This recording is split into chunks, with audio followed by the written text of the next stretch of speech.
Welcome to the Hank Cisco Show, ladies and gentlemen. Don't touch that remote. Got a good show here today.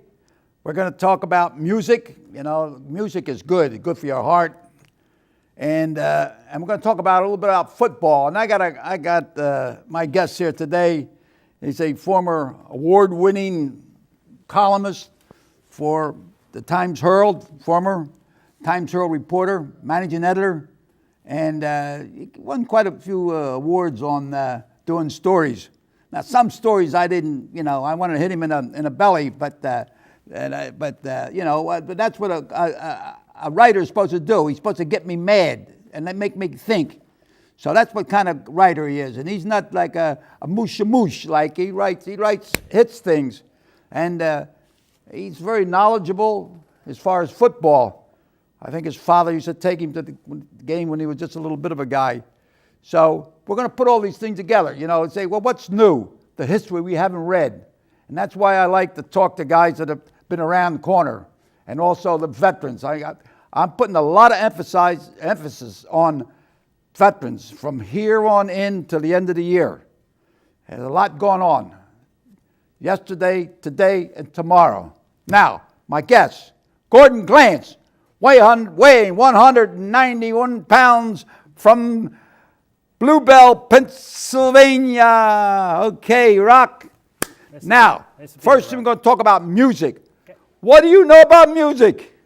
Hey, music's in my soul, my head, my heart, everywhere. So, so we're bringing it to life. We're making the dream a reality. Good. And it's been pretty exciting right now. So. Good.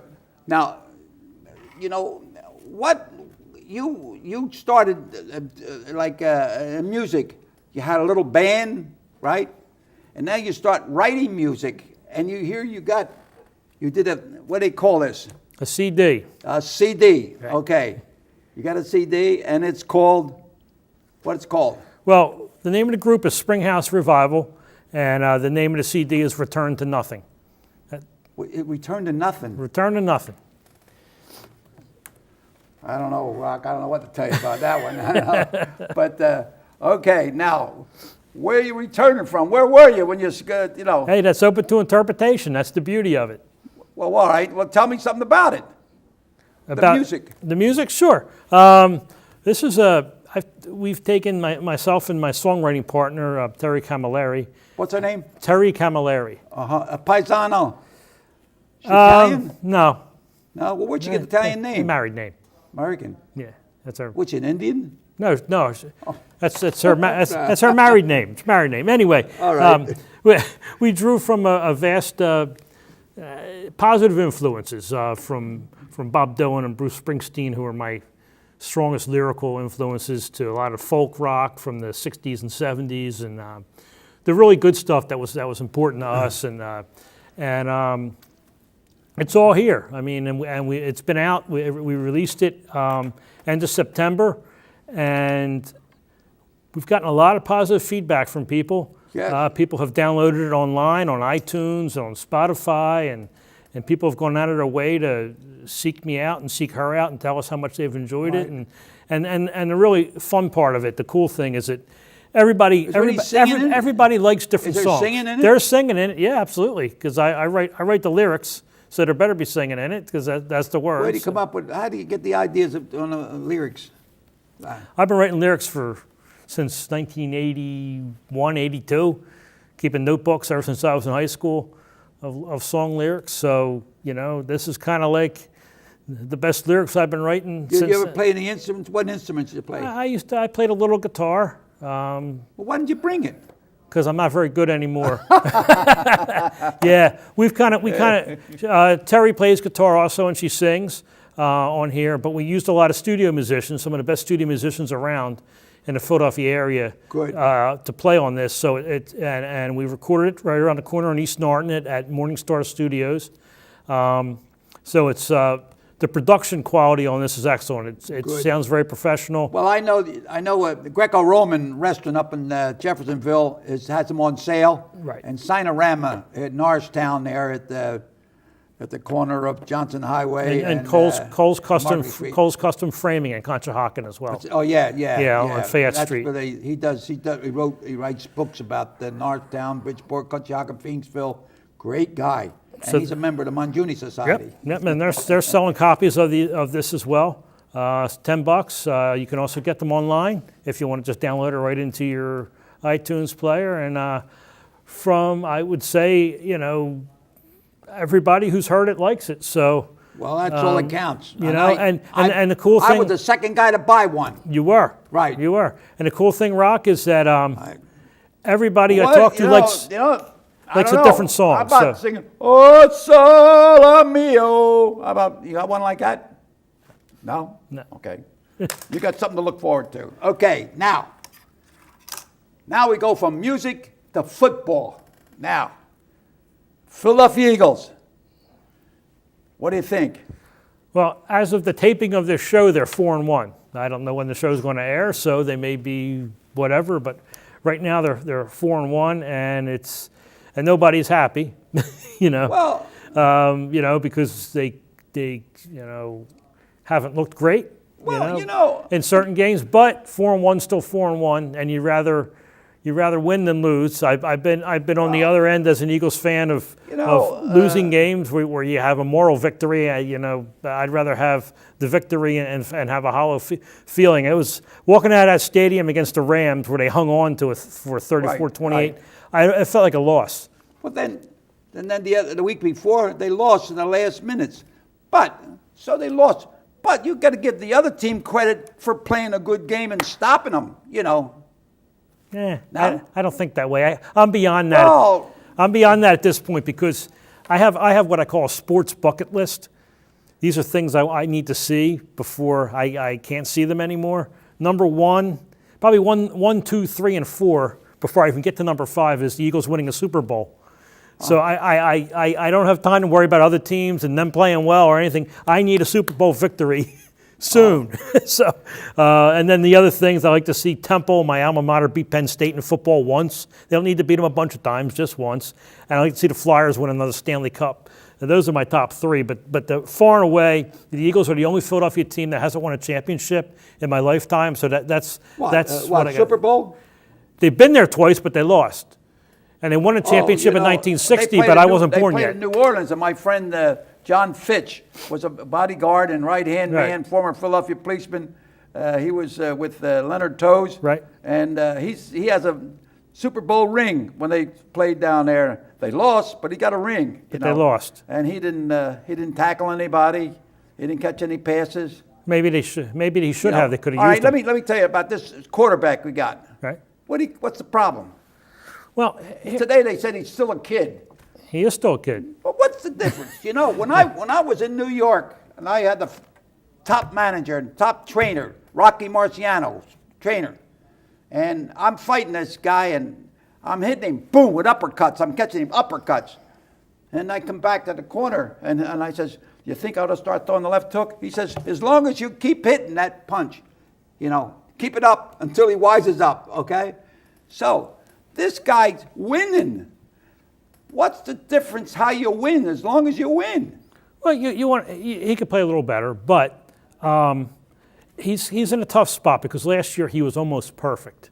Yeah. I mean, he would have games where he would throw maybe 7 incomplete passes the whole game, and maybe 2 or 3 were dropped, and the other 2 or 3 he purposely threw away to get away from the rush. Yeah. And that would be it. Every other pass was perfect.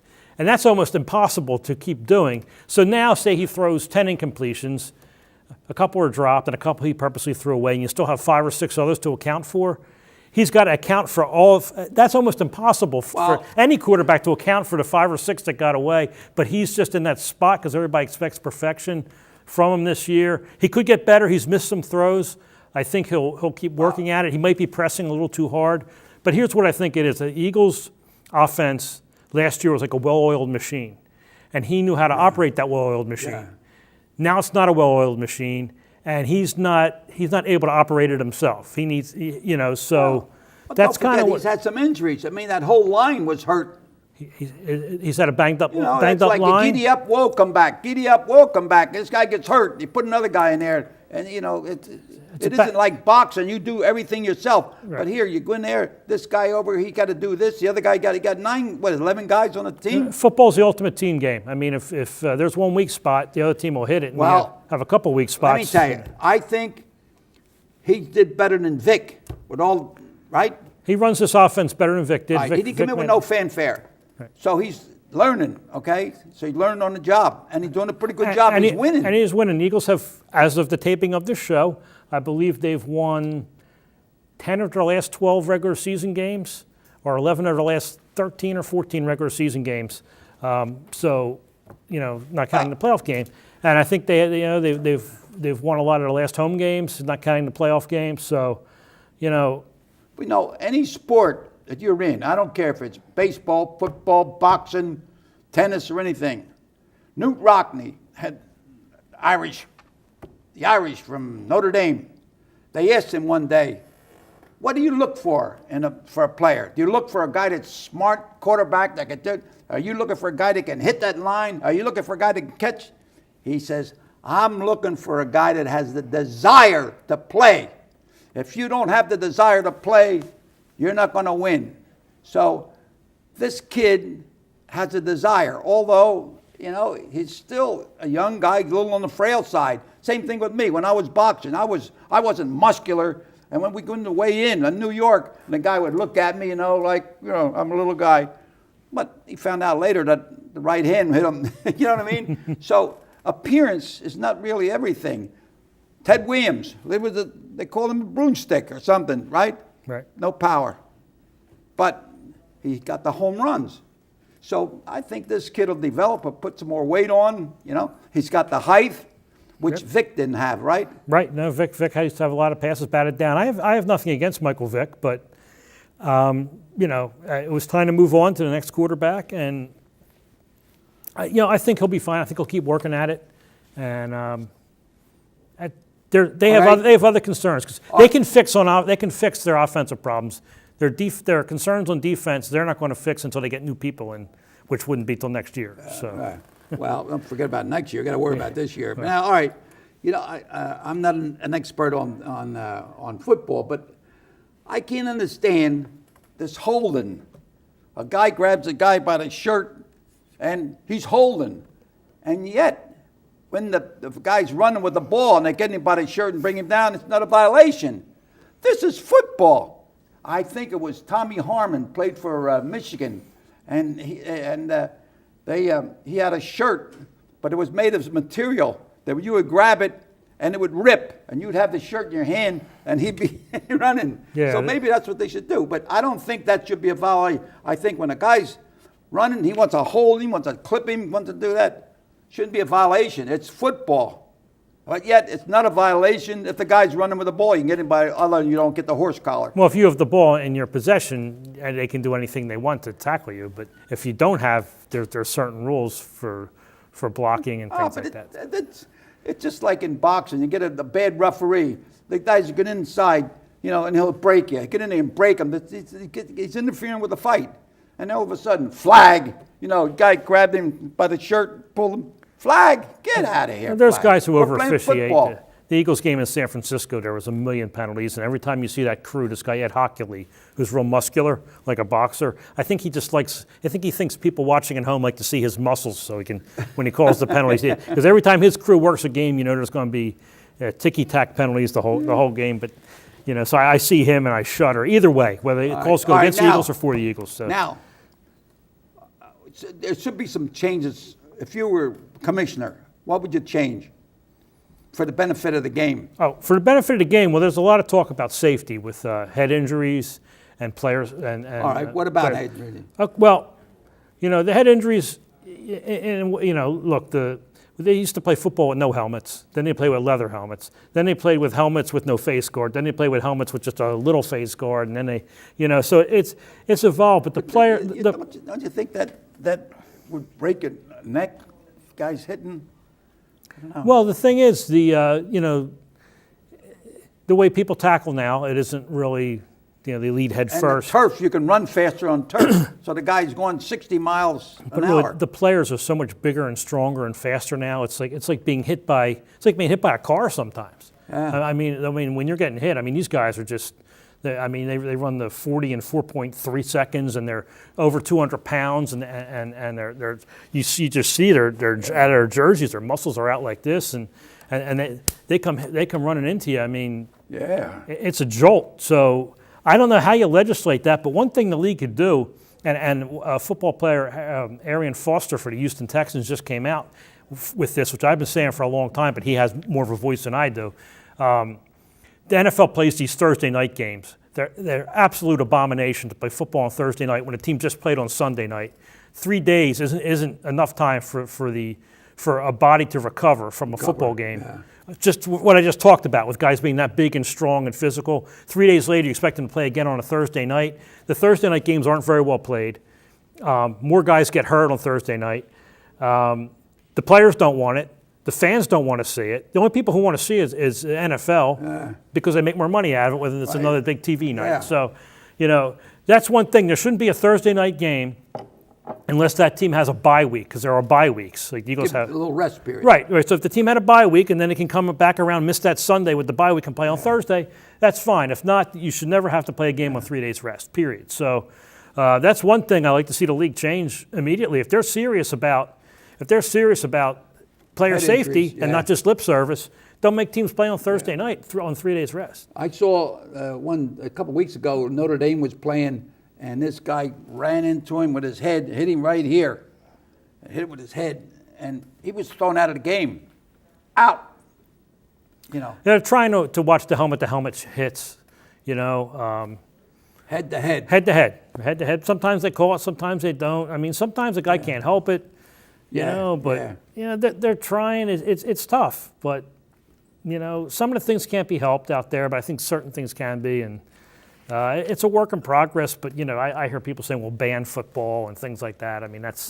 That's going a little extreme. I heard ban boxing too. You probably hear that. So Yeah. Well, how old were you when you see the first football game? I was 5. Yeah. 5 years old, 1970 at Franklin What Field. field? Franklin Field. Franklin. The Eagles lost to the St. Louis Cardinals, 35-20. Pennsylvania. Yeah. Yeah, I remember our teacher at when I went to Rittenhouse, the teacher, Joe Burnett, took us down there at the Franklin Field, and he says, "See this stadium?" He says, "This holds 33,000 people, more people than didn't have in Norristown." So I remember. Yeah. But I don't know how many's in Norristown now, so everybody's moving in and out. So, all right. Now, music. This is your baby now, right? Yep. You're really going into it. What do you got in the front burner? What's the scoop?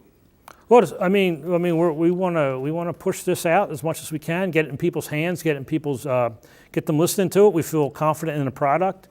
Everybody who hears it says you should feel proud of this product, trying to get it on some radio airplay. We've gotten some radio airplay already. Oh yeah. Yeah, a station in Cape May played us. We were the featured artist of the week on there. And that's before it even came out. They had like an advanced copy of it, and she's going to play us some more down there. And we're trying to get on WXPN, which is the University of Pennsylvania station, which plays more independent artists. And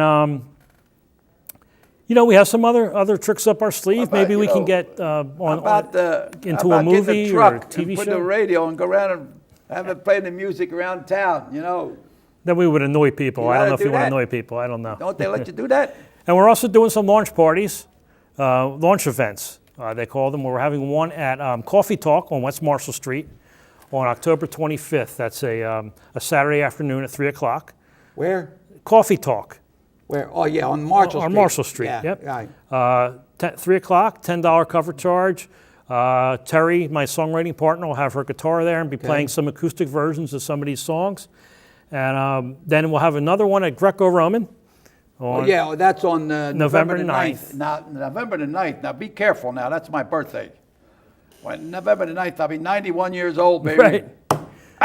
So it's a double reason. I'm ready to roll. It's more of a reason to celebrate. I'm going to go back in the ring. If I can find somebody that's 91 years old 187 pounds, I'll take him on. And the money will go to Associated Charities for his funeral. Okay. So so that's we're calling that a listening party. You know, we're not going to play. We're just going to have the CD on there for people to hear and have some finger food and mingle and we'll have copies of these for sale, just like we will at Coffee Talk. And we hope a lot of people come out. We hope a lot of the Monjun guys come out. Oh yeah, come on, Monjun. You got to come back again. You know. All right now. All right now, you're sitting here. How do you get about the writing a song? What motivates you? You know, you're sitting there. You say, "Well, I want to write a song." Hey, gombadi, si wassanadi. No, you don't that. No. It's already been written. So how do you how do you go about writing it? What come up with the ideas? They're just pouring out of me right now. I'll tell you, Rock. It's like when I was back in high school and college when I would write like 2, 3, 4 a day. I have my iPad and I sit. I'm just waiting in the car line to pick my daughter up from school. I'm usually there for about an hour waiting for her to come out. Think of a song, I write it there. I'm at her piano lesson for 45 minutes. I start a song there. Just anytime something comes to me, I type it on there. I go home. I type it in the computer. That's like part of my editing process. And if I'm happy with it, if the ones I like a lot, I'll email it to Terry, and she'll write music to it, and she'll send it back to me through the computer. Good. And if it sounds good, I'll say, let's do this in the studio. So that's the process. So on November the 9th, up at there'll be a little bit of finger picking. There'll be a little bit of manja. Right. All right. Now, when you write a song, the time comes when you have my favorite song.